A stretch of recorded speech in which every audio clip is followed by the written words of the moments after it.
Hi, third grade. I am in our reading packet starting on page 137. We're going to get this finished up today, Thursday, and so that you can focus on your reading test and spelling test tomorrow. And so the page that I have in front of me is one that we'll go through together.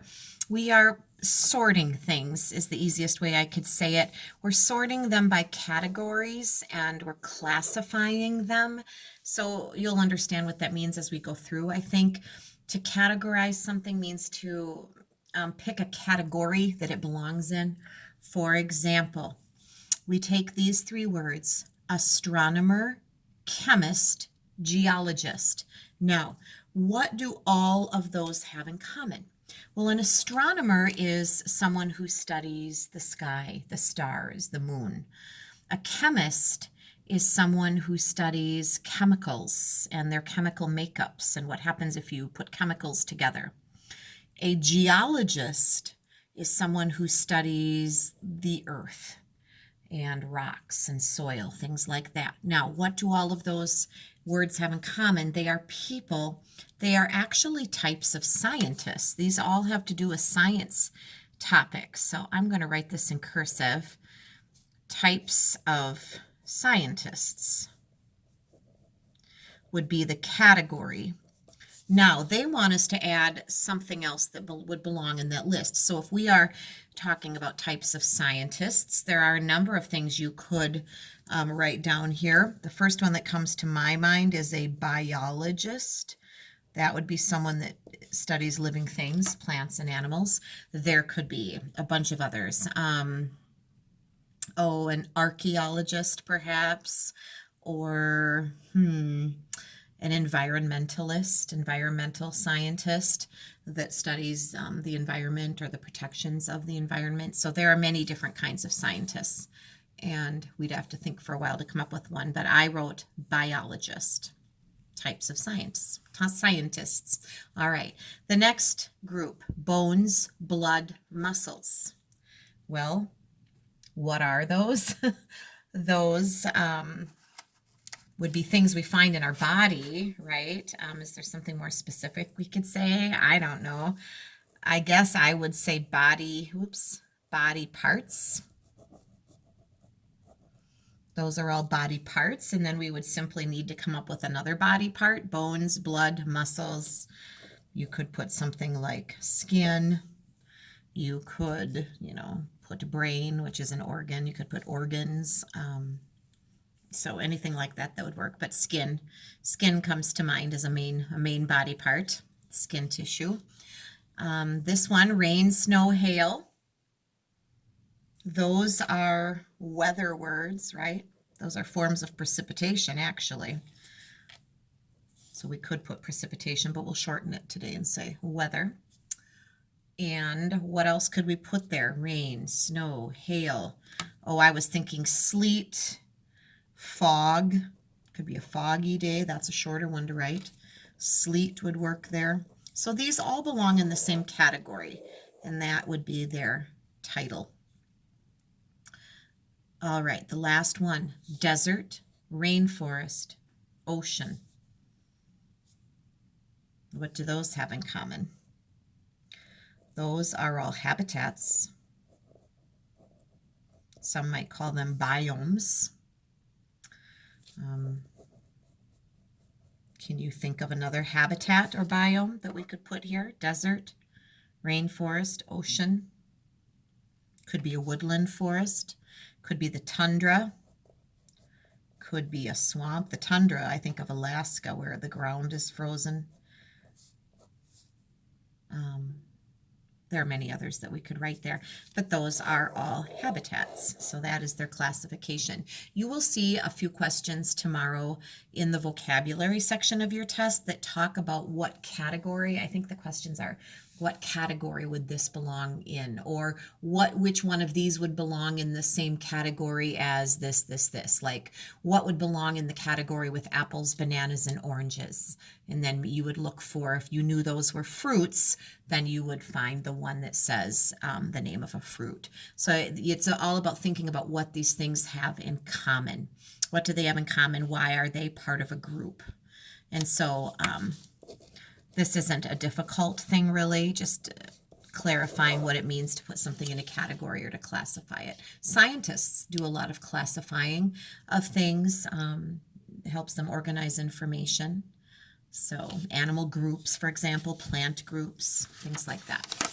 All right. I'm going to keep moving. 138 is singular and plural nouns. It's considered a review. I actually think that you could go through this together. Just remember that singular means one person, place, or thing. Plural means more than one. We add S to most nouns to make them plural, but remember, and this is a review, if you have a word that ends with an S or an SH or a CH or an X, you would add an ES, like the word class becomes classes, witch becomes witches, church becomes churches with that ES ending. So they want you to decide if the underlying noun is singular or plural, so one or more than one, and then are they wanting you? Oh, they want you to write it. They want you to write singular or plural. Down here, use proofreading marks to change the underlying nouns from singular to plural. You can just do whatever you need to do there. Add your S or ES depending on the word and make the underlined idea box would be idea boxes, for example. Idea wouldn't change, but box would change to boxes. Then just write those there, and I'll look those over when you bring it back to school. You know how to do the spelling page. We do this every week, the misspelled words. So you're finding those. They are all listed over here for you. Find the 10. If you're having trouble, ask for help. This is just one more way to practice your words. Please be looking at your spelling words. Talk, cross, awful, law, cloth, cost, crawl, chalk, also, raw, salt, wall, lawn, always, soft, small, often, strawberry. And then I believe did we have multiplication and division this week? Or let me see here. Yes, we did. So your extra credit words, you're going to need to chunk those up. Before you spend time worrying about multiplication and division, though, I would make sure that you have a good handle on the words up above. Remember, the more you read them, read through them, practice saying them, practice reading them, practice writing them, whatever works best for you, but do it every day is what you need to do, especially if spelling does not come easily to you. Put some extra time in there. All right, so I want you to finish up 139, and then I just want to spend a few minutes on 140 because this ties in our work with pronouns, and that is a section on your test. You're going to need to find the right pronoun tomorrow that replaces the underlined word in the sentence, and I think if you just let your ears help you, you'll be fine. So we had to introduce, here comes the elf. I took the elf down the hall and went to Miss Skilly's room today. Mrs. Wergelin and I walked in with our elves. I don't know. She kind of thought we were kind of crazy, I think, but you have to have fun, especially with no kids in the building. It's pretty quiet here. So we are going to take some of the words in these little paragraphs and change them to pronouns, just so we're not being repetitive. So here's an example of repeated nouns. In 1806, Thomas Young thought of the phonograph. Later, Leon Scott improved the phonograph. Thomas Edison made the phonograph work. Now, when I go through there, as I'm reading it, I notice that we keep saying phonograph over and over, and my mind is thinking, we don't need to really say phonograph, phonograph, phonograph. We could call it an it. Not every time. We want to leave it there the first time, because we need to make it clear what we're talking about. But after that, later, Leon Scott improved it. Thomas and Edison made it work. It is perfectly fine to replace that word with a pronoun so that you're not saying it over and over again and not being redundant like that. So we're just going to spend some time finding ways to make this better. We're not going to write the whole thing out. I am not making you do that. We're just going to cross out what we're going to change and write the word there. So we'll keep this short, and then this packet will be finished up for the week, and hopefully you might want to review through it. Actually, go ahead and just spend some time going through page by page and think about what we worked on this week, because those skills that we worked on, especially pronouns and the AW and AL sounds and spellings, those are things that are going to help you tomorrow when you take your reading test. So just spend some time walking through there. All right, let's finish with these three. The first phonograph did not play records. The first phonograph put sounds on a thin tube. Sounds entered the first phonograph through a bell. Did you hear what I heard? What did you hear repeated there? I heard the first phonograph did not play records. The first phonograph put sounds on a tin tube. Sounds entered the first phonograph through a bell. That is what I heard repeated. And to me, it stands out as something that we could put in a pronoun or two for. So I would leave the first sentence as it is. The first phonograph did not play records, but then I would take the first phonograph out and just say it. Put sounds on a tin tube, and sounds entered it through a bell. That's all I would do. I am not going to rewrite this whole thing. I'm not making you rewrite it. Just understand that we could replace first phonograph with it, and that would sound appropriate. Wouldn't be a he or a she. We're not talking about a male or female. It's a thing, right? And it's a singular thing, so it works there. Later phonographs played records. These records were flat rings of wax, a needle cut into the records. Records, records, records. Did your ear hear that?